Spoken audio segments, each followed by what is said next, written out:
Good afternoon guys. Ito na naman tayo guys. Update tayo sa ating trabaho rito sa dewatering sa backfilling.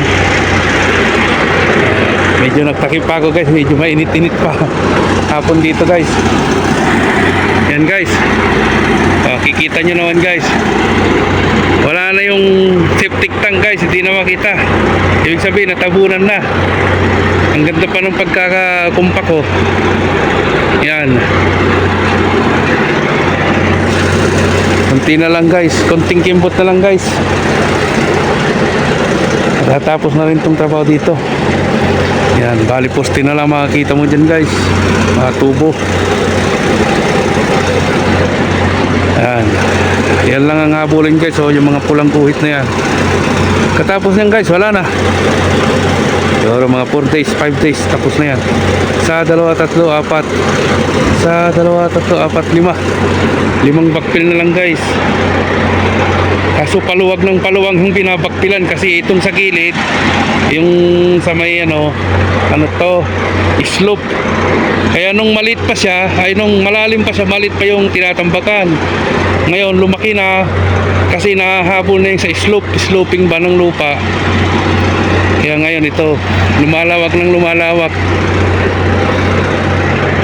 Yan. Ganda na naman ang pagkakakumpak ko. Talagang linya-linya eh. Oh. Kunti na lang, kasing taas ko na lang yung tatambakan. Wala na.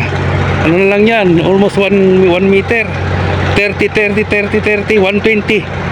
120 cm na lang yung tatambakan guys. 1.2 meter. 1.2 meter na lang po yung remaining na babakpilan. Bumaba tayo guys para kita natin na yaon. Laking pakinabang nitong compact na to, compactor.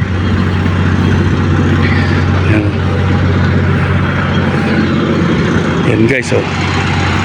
Ganda ng tignan. Sa dami ba naman ang palang ginagamit. Nagpapantay. Yan, connection na guys. Nakakonect na yan.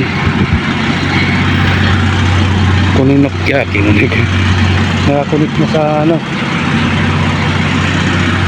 Yan o.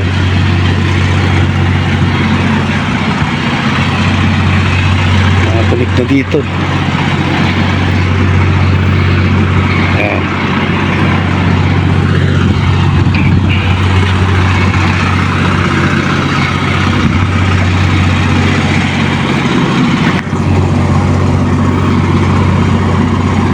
Lapit na guys.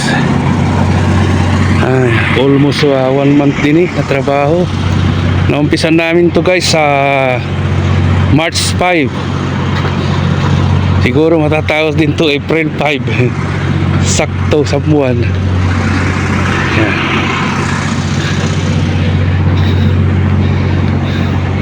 Medyo mainit na rito pa guys sa Saudi. Ngayon ang time is mag-alas 5 na pero mainit pa rin. Ayan, nag-uumpisa na yung climate change na talaga. Ayan, napapansin nyo guys, basa na naman yung buhangin, yung bilakpil namin, para maganda yung makukompress talaga siya. Ayan, ganda na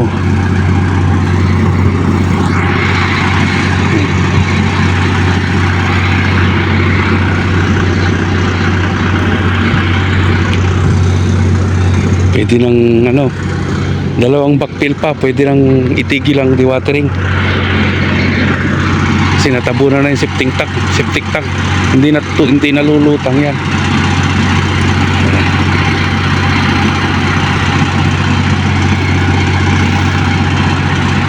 Napakaganda na.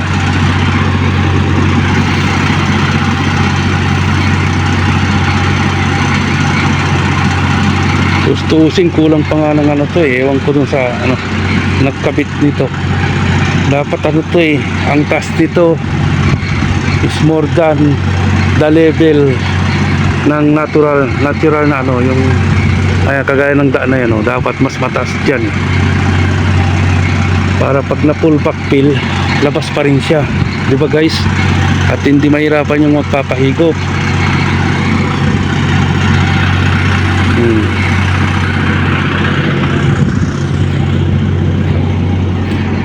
Naka-ready na yung mga pang-backfill, oh. Ready pati aming water tanker.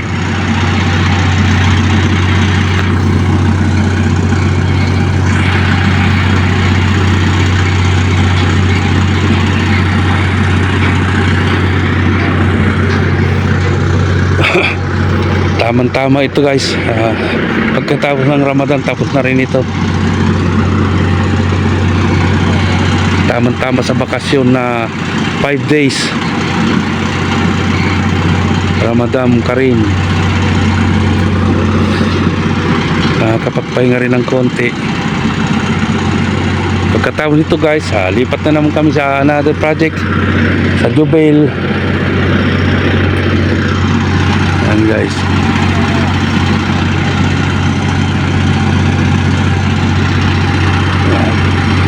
Bukas guys, i-update ko na naman kayo kung hanggang saan na naman yung kanilang mababakpilan bukas. Tandaan nyo yun guys, yung mga tubo na yan. Sa susunod na videos natin, sana wala na yung mga yan, yung mga nakalutang na, yung naka ano na yan, mga horizontal na pipe. Dapat sa susunod na video wala na yung mga yan.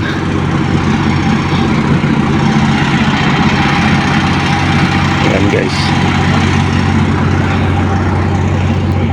Okay guys, sa susunod na naman na video, huwag niyo pong kalimutan i-subscribe ang aking YouTube channel at like and share po. Ingat po kayo lahat. God bless po. Goodbye.